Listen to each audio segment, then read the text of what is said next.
Good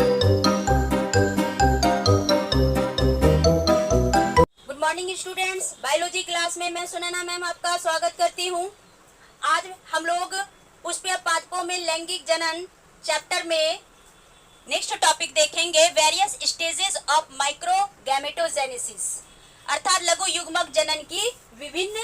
अवस्थाओं से आज हम लोग अवगत होंगे। तो यहाँ आप ये देखेंगे स्टूडेंट्स कि हमने यहाँ अलग अलग फिगर दिखाया है जो कि फ्लावर का क्या है, माइक्रोगैमेट है, जिसे हम लघु युग्मक कहते हैं। तो लघु युग्मक जो होते हैं वो नर युग्मोद्भिद होते हैं, मेल गैमेटोफाइट होते हैं। तो यहाँ हम ये देखते हैं कि ये जो लघु युग्मक जनन यानी माइक्रोगैमेटोजेनेसिस यानी कि formation of microgamete is known as microgametogenesis, अर्थात जब परागकण से पूर्व विकसित मेल गैमेटोफाइट बनने तक की सभी क्रियाओं को मिलाकर बनने की प्रक्रिया ही क्या कहलाती है,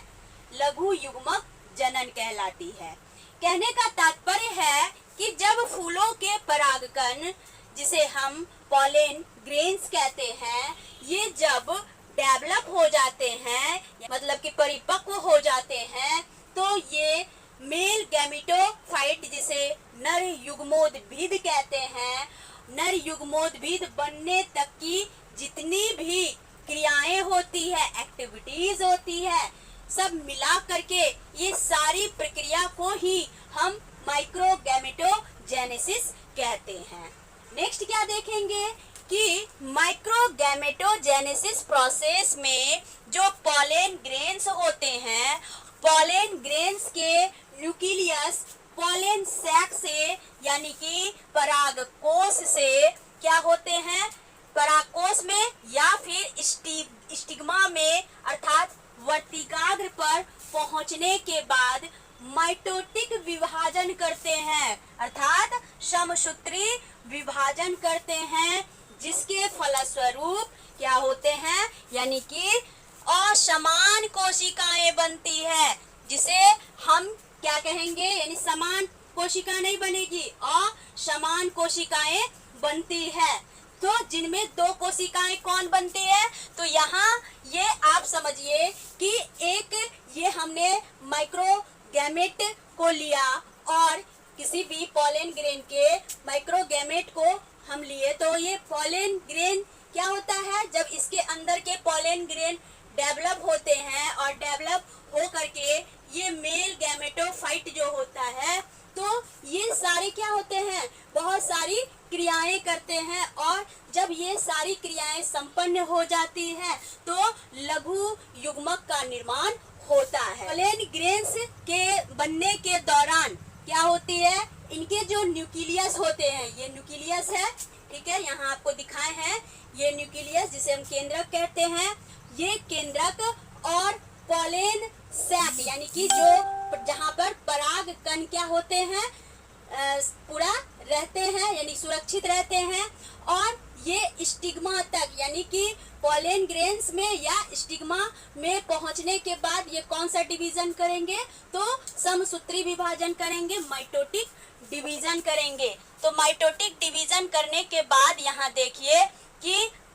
सेल्स जो होते हैं वो क्या होते हैं, दो भागों में बट जाते हैं, यानी कि दो भागों में बटने के समान ये असमान कोशिकाओं को निर्माण करती है, जिसमें से बड़ी कोशिकाओं को, ये देखिए ये बड़ी कोशिकाएं हैं, बड़ी कोशिकाओं को हम क्या बोलेंगे, वेजिटेटिव सेल बोलते हैं, और जो छोटी कोशिकाएं होती है उसे हम जेनरेटिव सेल यानी कि जनन कोशिका कहते हैं। तो ये जनन कोशिका जो होता है वो क्या होती है, साइटोप्लाज्म में क्या होते हैं, तैरते हैं, और ये डिवाइड हो करके, तो जनन कोशिका क्या होती है, विभाजित होती है, विखंडित होती है, और विखंडित हो करके क्या करते हैं, पॉलेन ट्यूब का निर्माण करते हैं। तो लेकिन वेजिटेटिव सेल का इसमें डिवीजन नहीं होता है, कायिक कोशिका का विभाजन इसमें नहीं होता है। तो जब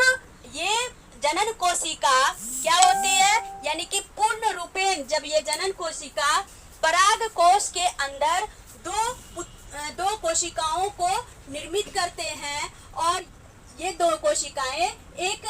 तंतु का निर्माण करती है जिसको कि हम क्या बोलते हैं, स्पिंडल रेज बोलते हैं। यानी कि बहुत ही अधिक मात्रा में जो है स्पिंडल रेज का क्या होता है, निर्माण होता है, किसमें, तो साइटोप्लाज्म के अंदर। ठीक है, तो यहाँ हम मूल रूप से क्या देखते हैं कि ये स्पिंडल जो होते हैं, स्पिंडल फाइबर जो होते हैं, तो ये पूर्ण रूपेण एसिमेट्रिक होते हैं, अलग अलग होते हैं और फिर जो है ये अंततः डिवाइड होकर के 2 मेल गैमेट का निर्माण करते हैं। तो इस तरह से स्टूडेंट हम ये देखते हैं कि फूल के पूर्ण विकसित होने पर मेल गैमेटोफाइट जो है वो किस प्रकार से हर प्रकार के क्रियाओं को संपन्न करके जो है लघु युग्मक जनन का निर्माण करता है। ठीक है, तो इस तरह से हम क्या देखेंगे, तो ये जो पॉलन बनने की प्रक्रिया है, पराग बनने की जो प्रक्रिया होती है, तो इन सारे स्टेप से होकर के गुजरती है। तो अब हम थोड़ी सी देख लेते हैं कि ये जो पराग कण होते हैं, पॉलन ग्रेन्स होते हैं, तो पॉलन ग्रेन से कुछ एलर्जी जो है उत्पन्न होते हैं, कुछ बीमारियां उत्पन्न होते हैं जो कि हमारे श्वास के लिए या हमारे विभिन्न प्रकार के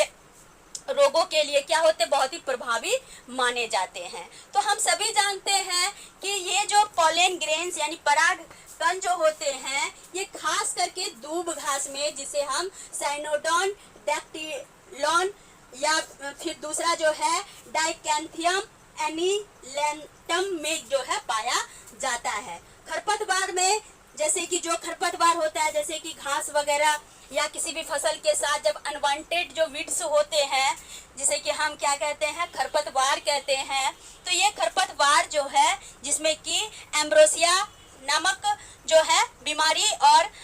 पार्थेनियम का नाम आप सुने होंगे, पार्थेनियम जैसी जो है बीमारी होने की क्या होती है, संभावना होती है। तो ये पार्थेनियम जैसी बीमारी जो है मतलब कि इतनी व्यापक रूप से फैल गई है जिसकी मतलब कि आज भी पहल की ही जा रही है। तो ये ज़्यादातर जो है मतलब कि भारत में जो है ये ऑस्ट्रेलिया वगैरह से जो है आने वाला रोग है। तो ये पॉलन ग्रेन्स क्या होते हैं कि कभी कभी जब इनका डिस्पर्सन होता है तो ये व्यक्तियों के नाक में क्या होते हैं, प्रवेश कर जाते हैं और वहाँ म्यूकस को जमा देते हैं, नाक के अंदर, नासिका के अंदर वो म्यूकस को जमा देते हैं, जिसके कारण श्वास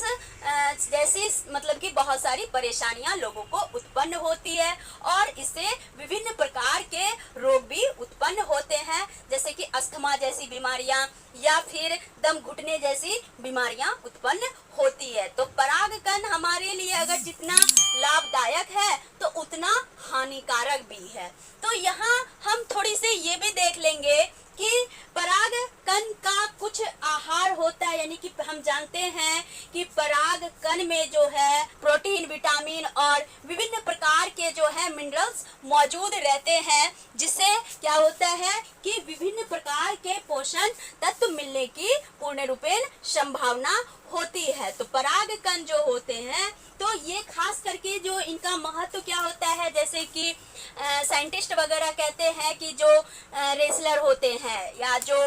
दौड़ने वाले धावक होते हैं, तो ये सब क्या होते हैं, ये अगर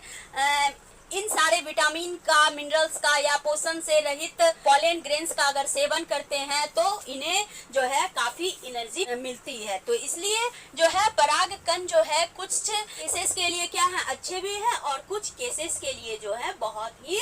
जो है बुरे भी हैं। तो इसलिए लाभ और हानियां इनसे दोनों होती है। तो इस तरह से हम स्टूडेंट्स आज जो है पुष्पीय पादपों में लैंगिक जनन की केवल एक प्रक्रिया को देखे हैं, जिसमें कि हम लोग नर युग्मक भिद के बारे में जाने, यानी अर्थात हम लोग जो है